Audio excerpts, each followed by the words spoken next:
24 follow up. Wayanad മാനന്തവാടിയിൽ അനധികൃത മനുഷ്യപരീക്ഷണ നീക്കത്തിൽ അന്വേഷണവുമായി പട്ടികവർഗ വകുപ്പ്. പരീക്ഷണത്തിനെത്തിയ അമേരിക്കൻ ഏജൻസിയെക്കുറിച്ച് അന്വേഷണം നടത്തുമെന്ന് പട്ടികവകുപ്പ് മന്ത്രി ഒ ആർ കേളു വ്യക്തമാക്കി.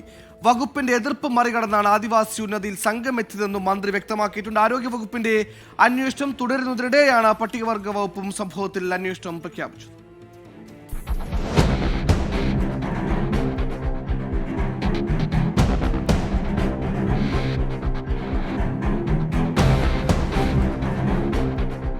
അമേരിക്കയിലെ സർവകലാശാലയിൽ നിന്ന് ഒരു പ്രൊഫസർ തലപ്പുഴ സർക്കാർ എഞ്ചിനീയറിംഗ് കോളേജിൽ സെമിനാറിനായി എത്തുന്നു.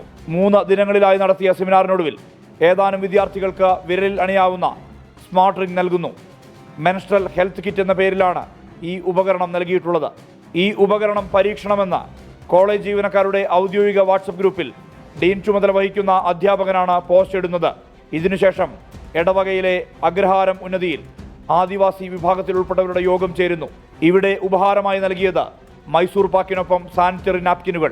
ഇതിനെല്ലാം പിന്നിൽ ആർത്തവ ചക്രവുമായി ബന്ധപ്പെട്ട വിവരശേഖരണമെന്ന് പകൽ പോലെ വ്യക്തം. ആരോഗ്യവകുപ്പിന്റെ അനുമതിയില്ല, പട്ടികവർഗ വകുപ്പിന്റെയും അനുമതിയില്ല. എന്നിട്ടും ഇത് നടപ്പാക്കാൻ എങ്ങനെ കഴിഞ്ഞു എന്നാണ് ഉയരുന്ന ചോദ്യം.